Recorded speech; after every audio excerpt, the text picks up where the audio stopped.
Okay. We are interviewing Joanne Esau at Marlboro Elementary School on June 9th, 2004. Okay. Have you always lived in Marlboro? No. Do you want me to tell you where I lived before? Or are you going to ask me that next? I'll ask you next, probably. Actually, Johnny and I used to live in northern Vermont, up near Jeffersonville, and then we moved to Dover, and I taught in Wilmington, and then we moved here in 1982. Why did you move to Marlboro? We moved to Marlboro because we wanted Corey, our daughter, to go to school here. Johnny was teaching here, and we loved the school. And also the school's the kind of school where teachers like to do a lot of things besides just teach and then go home. They like to be involved and do things with the kids after. And we thought, oh, Johnny will be over here doing all these fun things with you kids, and Corey won't get to be a part of it. She'll be in some other school without her parents around. So we decided to move here so she could be in school here. What made you think Marlboro was a good place to live? After Johnny started teaching here, we got to know the people and we loved it. The people were really friendly and just really involved with the community, really involved in the school. And there were all these people that would come to the school who didn't have children here but just wanted to be a part of it. And the town suppers and just all these different activities of people who maybe didn't really hang out with each other or weren't friends but just had this common bond and of living here, and we felt like we really wanted to be a part of that.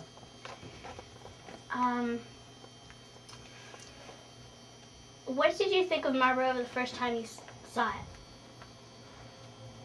Well, the first time I saw the town, well, I thought the school looked a little chunky.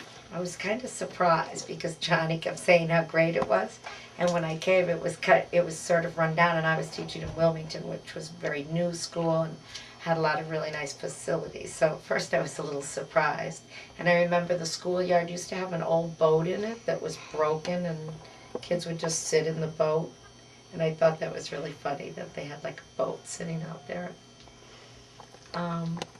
So at first I was a little surprised at how.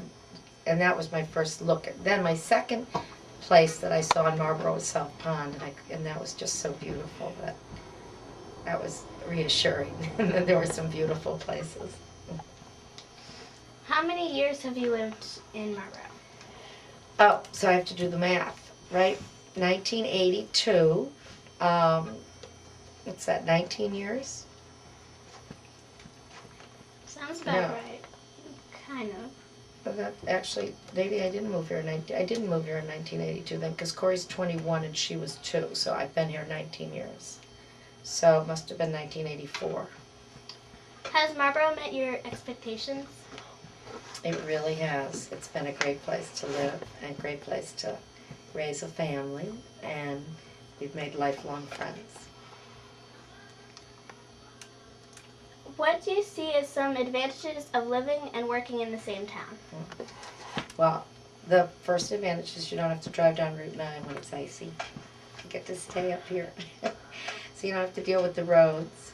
I think the second advantage is you just feel like you give so much to the community and they give so much back. You get to be just a part of people's lives in so many different ways, and really, it just really enhances the sense of being a community that you can,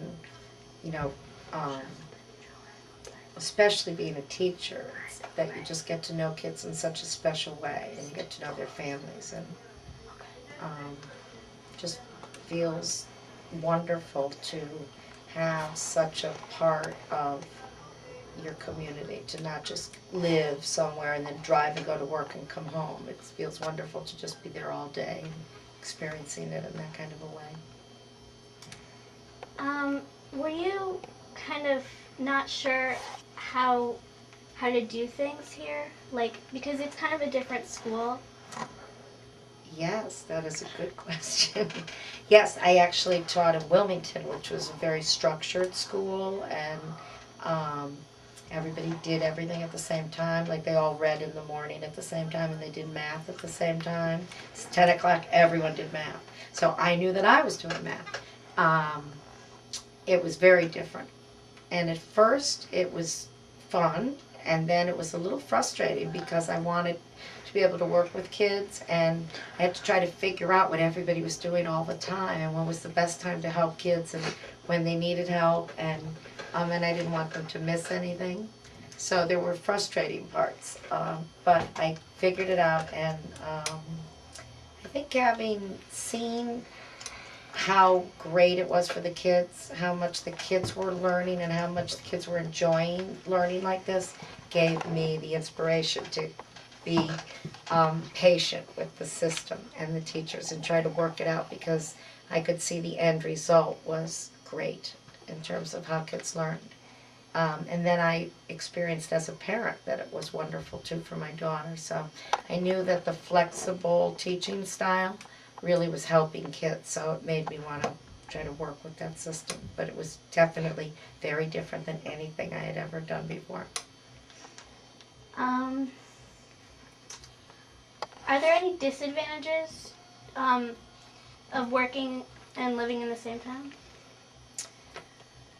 No, I don't think there's any disadvantages of living and working in the same town. I think there were some disadvantages of being a teacher and having my daughter at the same school. There were times when she would get in trouble, and I would have to try to pretend that I didn't see it and not get involved like a mother. And then when I went home at night, there were times when I wanted to just kill her because of something she had done at school. Had to try to not let it spoil our family life, so there were those parts.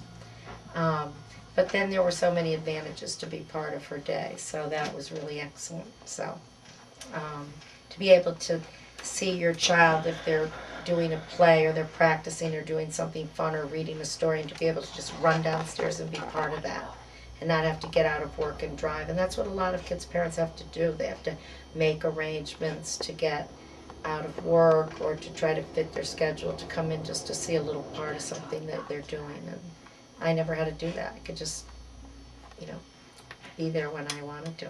So that was great. Why have you stayed in Marlboro? Well, we stayed in Marlboro because we just love it. It's just been so much. The kids here are so great. I remember a couple of years ago I had a student, Josh Herring, and he was really one of my favorite students, and he said to me, well, when I graduate, aren't you leaving? Aren't you just staying because of me? And I said, well, actually, I think there's a lot of other kids coming along that'll be just as much fun as you. And he was really funny. He thought I would leave after he graduated. But I just think and the faculty, we're all such friends. Besides working together, we just have a blast together. We just had our faculty meeting yesterday at Sunset Lake, and we all floated in kayaks. It's just the most wonderful group of people to be with, so that's why we're here. It's a little cold, though. Yeah. Could be a little warmer for me. Will you retire here? That's a good question. I think we will not, because Johnny's mom had a house further north on a lake, so we're going to live up there after we retire, and that's very sad for us. So, but the good thing is we have a lot of friends whose kids have grown up and now they have all these empty bedrooms in their houses, so we figure we'll just come down and visit and stay at different people's houses. We're already staking our claim in different places to sleep over if we have to.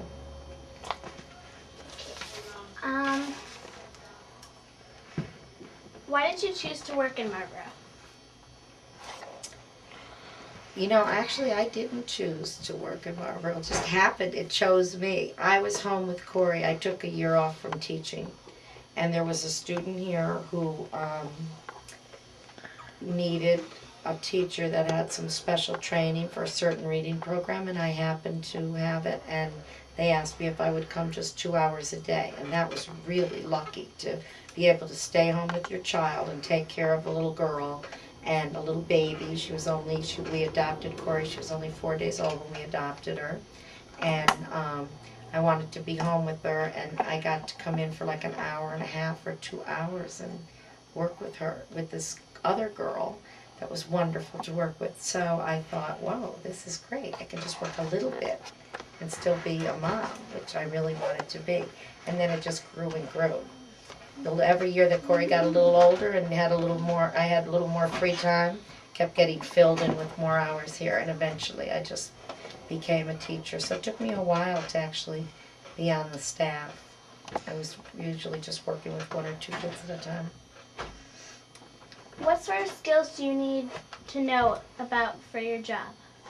For my job, well, being a special ed teacher, you have to really understand how people learn in different ways.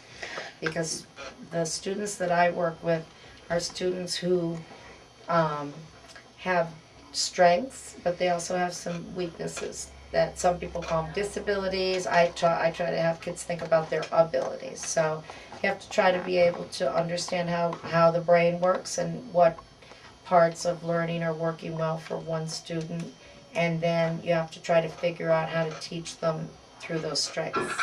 So you have to understand learning, and then you have to know about a lot of different techniques so that you can teach a student in a different way so that they can get the information in that unique way. And there's some very special reading and math programs that have been designed for different types of learners, and you have to know that.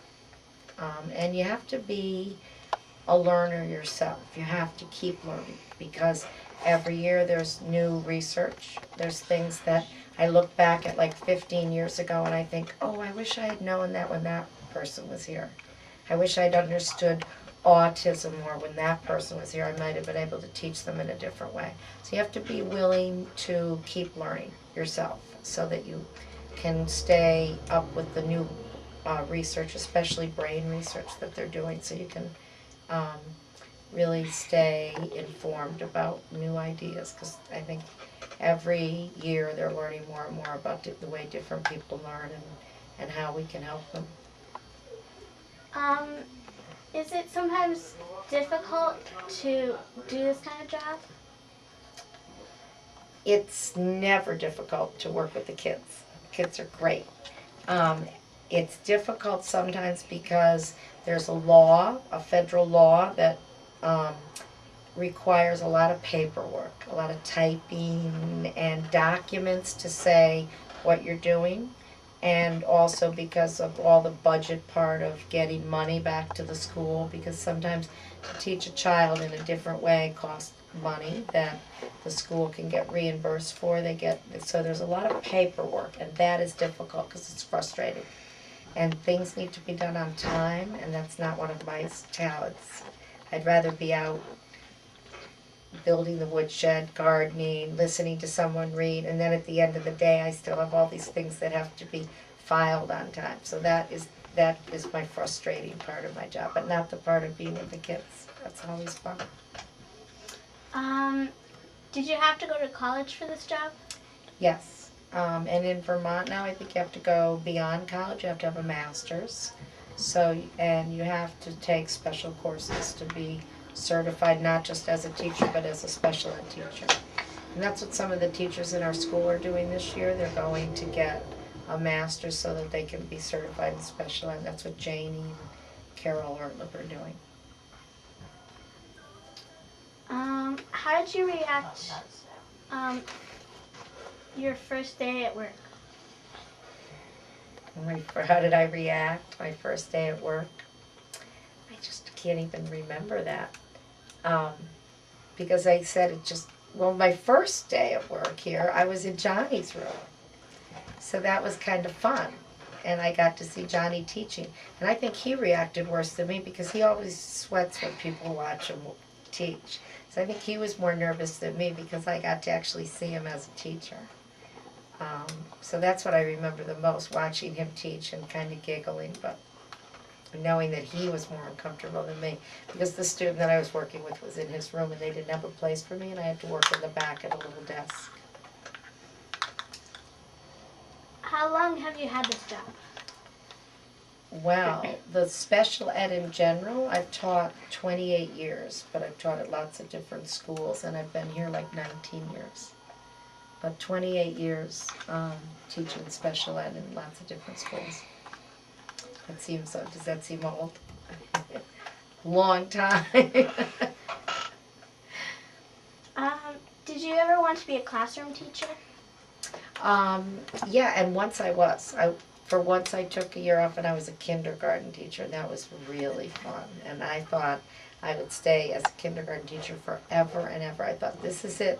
I found my happy place to be. But then we got the phone call that we were going to be able to adopt a baby. So I left the classroom because I didn't want to miss out on being home with her. So I went after I adopted Corey. And then I thought, oh, I'll go back as a classroom, but it was so much nicer, the part-time part. And special ed lets you do that. So I got back into it, and I'm glad I did. So is it nice to get to know a lot of students better since you're working one-on-one? It is, yeah. And besides working one-on-one, you get to work with them every year. Some of the students that I work with, I start working with them in 2nd grade. I get to work with them all the way through, and now they're graduating. Some tonight are graduating, some that we know very well. And that's really exciting because you get to see them grow. And it's always interesting sometimes. I'll have a teacher, like a 4th or a 5th grade teacher, and they'll be talking about something that the student has difficulty with. And I'm sitting there thinking what a great job they've done because I've seen how hard they worked to get to that point. And then when I show the teachers their folders from 1st or 2nd grade, and they see what they were struggling with and what they've accomplished, they're always amazed. So that's really fun, getting to follow them through life. How do you choose what to work on with each student? Well, we do testing. We do tests, and we get work samples, and we look at what they're doing in class based on what other kids are doing. We look at tests to see how kids best learn, and we try to figure out what's going on and where it would be the best area to help them with their disability. And then we also try to figure out, well, what do they do really well? And I try to always work on that too. Here's something you really need to work on to get better at. Here's something you do really well, so let me help you with that so that you can do something that you do really well that you can feel proud of, and you can use it in different ways in your classroom. So I find a talent they have and say, hey, this will work over here too. You can, you're really good in drawing. To say if a student's an artist, I'll say, well, you're having trouble reading, so I'll help you with reading, but you're a really good artist, so why don't you draw what the story was about so that you can remember. So I try to balance it. So I do that. Okay, that's it. Great. That was really fun. Yeah. Are we done?